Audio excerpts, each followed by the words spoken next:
नमस्कार दोस्तों, आपके प्यारे यूट्यूब चैनल तूफान एजुकेशन रिसर्च सेंटर में आपका स्वागत है। हम देर न करते हुए बायोलॉजी का कुछ महत्वपूर्ण टॉपिक है, हम इसे स्टार्ट करते हैं। सबसे पहला क्वेश्चन है, किण्वन और अनाक्षी श्वसन की खोज किसने किया था? लुई पाश्चर ने किया था। ईस्ट कहाँ पाया जाता है? ईस्ट का दूसरा नाम खमीर है। ये कहाँ पाया जाता है? जो भूसी गेहूं की भूसी, चावल की भूसी, ये जो भूसी है उसमें ईस्ट पाया जाता है। ठीक है, आप समझ गए होंगे। अब किण्वन क्या है? किण्वन एक प्रक्रिया है। किण्वन एक प्रक्रिया है जिसमें सूक्ष्म जीव ग्लूकोज या शर्करा का अपूर्ण अपघटन करते हैं। ठीक है, जिसमें सूक्ष्म जीव शर्करा या ग्लूकोज का अपूर्ण अपघटन करके CO2 बनाते हैं तथा सरल कार्बनिक यौगिक CH3COOH, एल्कोहल, लैक्टिक अम्ल इत्यादि सरल अणु बनाते हैं। समझ गए? सूक्ष्म जीव की सहायता से। ठीक है, आप समझ गए होंगे। अब हम चलते हैं क्वेश्चन नंबर 2। श्वसन किस प्रकार की जैविक क्रिया है? तो विखंडनात्मक है। विखंडनात्मक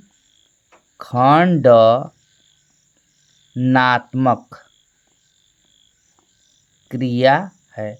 कहने का मतलब, विखंडनात्मक का मतलब कि छोटे छोटे भागों में, छोटे श्वसन की प्रक्रिया छोटे छोटे भागों में, छोटे छोटे कोशिकाओं में होती है। कहने का ये मतलब है। ठीक है, अगला क्वेश्चन चलते हैं। कोशिका में ग्लूकोज के एक अणु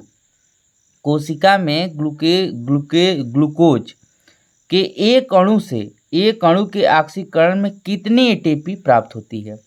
कहने का मतलब ये है, कोशिका में जो कोशिका है उसके श्वसन में उसका एक अणु जब विघटित होगा, ग्लूकोज का एक अणु किसी कोशिका में विघटित होगा तो कितने ATP बनेगा? 38 ATP। कितने ATP बनेगा? 38 ATP।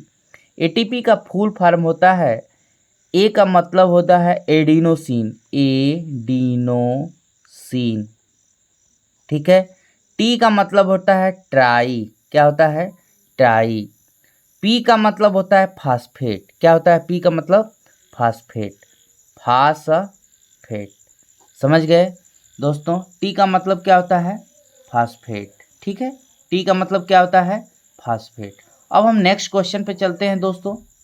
ग्लूकोज एक अणु है।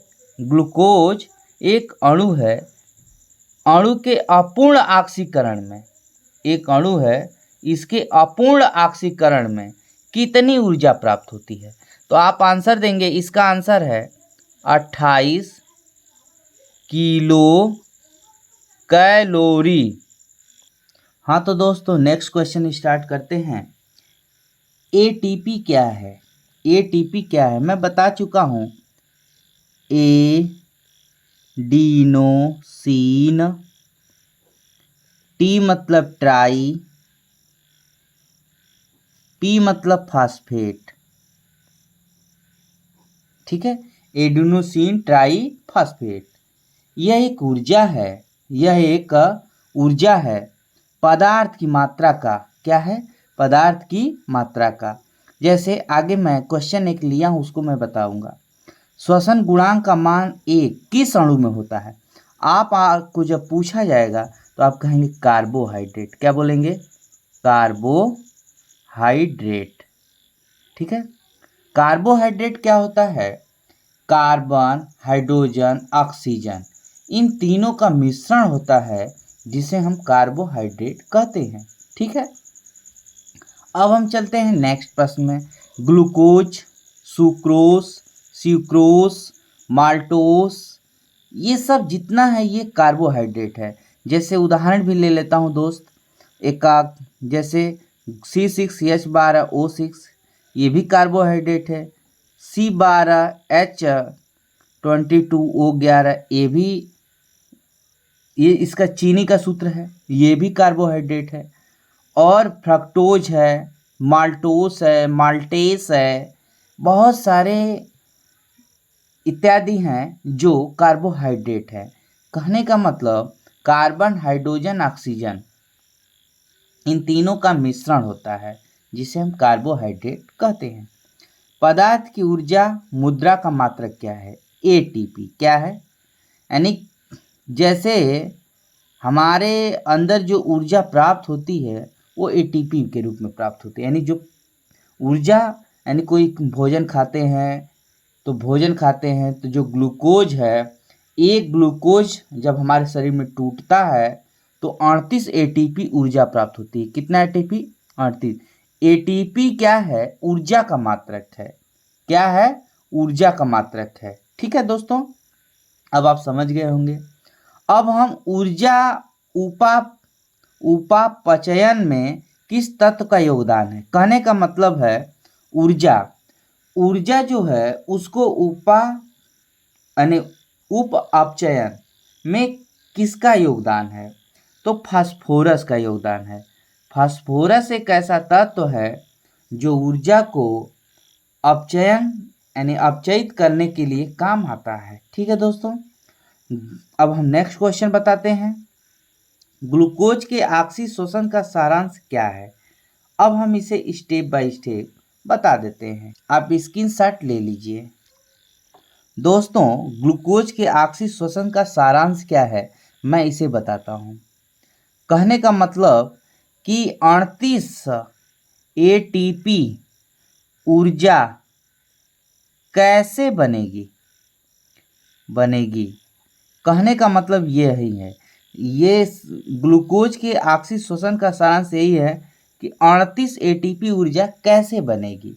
आइए हम इसे समझाते हैं। तो सबसे पहला है दोस्त कि एक ग्लूकोज, वन ग्लूकोज, ये पहले जो है पायरुविक अम्ल में टूटता है। किस में टूटता है? पायरुविक अम्ल में टूट जाता है। तो पायरुविक अम्ल में जब टूटता है तो 8 एटीपी ऊर्जा बनती है। कितना एटीपी? 8 एटीपी ऊर्जा बनती है। समझ गए? यानी ग्लूकोज का एक अणु, एक मॉलिक्यूल जब वो टूटता है तो पायरुविक अम्ल बनता है और 8 एटीपी ऊर्जा निकलती है। आप समझ गए होंगे। अब 8 एटीपी यहाँ बन गया। अब हम नेक्स्ट पे चलते हैं दोस्तों आप समझ गए होंगे कि एक ग्लूकोज जब अणु टूटता है तो पायरुविक अम्ल और 8 एटीपी ऊर्जा मिलती है। ठीक है, अब हम सोचते हैं ये जो पायरुविक अम्ल है ये भी टूट जाता है। अब पायरुविक अम्ल यहीं से हम टूट जाता है। यहाँ जब पायरुविक अम्ल टूटता है, ध्यान दीजिएगा, पायरुविक अम्ल जब टूटता है यानी ये ऑक्सीकरण की क्रिया हो, यहाँ ऑक्सीकरण। अब ये जब टूटता है ऑक्सीकरण, जब पायरुविक अम्ल टूटता है, पायरुविक अम्ल जब टूटता है यानी ऑक्सीकरण, जब पायरुविक अम्ल का ऑक्सीकरण होता है तो एसिटाइल कोएंजाइम प्लस 6 एटीपी बनता है। ठीक है, यानी ये 6 एटीपी है, ये ऊर्जा है। ग्लूकोज टूटा पायरुविक अम्ल में तो 8 एटीपी बना। जब पायरुविक अम्ल एसिटाइल कोएंजाइम में टूटा तो 6 एटीपी बना। ठीक, अब एसिटाइल कोएंजाइम भी टूटेगा। आगे कैसे टूटेगा देखिए, ऑक्सीकरण। जब इसका ऑक्सीकरण होता है तो यह ठीक है, ऑक्सीकरण होता है तो कोएंजाइम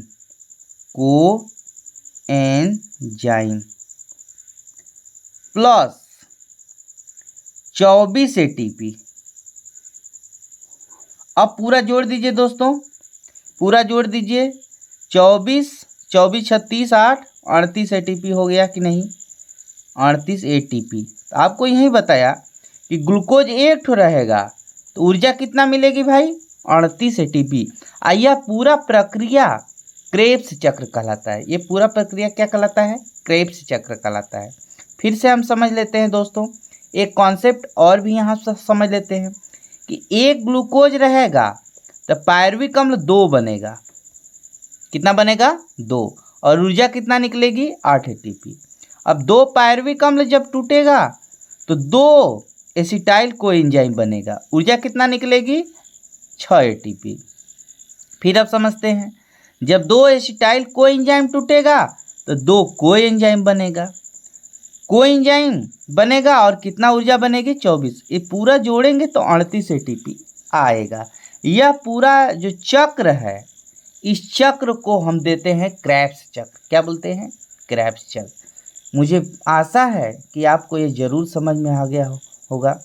तो अब इतना के लिए आप इसे पढ़ें, समझें और शेयर भी करें ताकि मुझे सपोर्ट मिले। ठीक है दोस्तों, जय हिंद, जय भारत।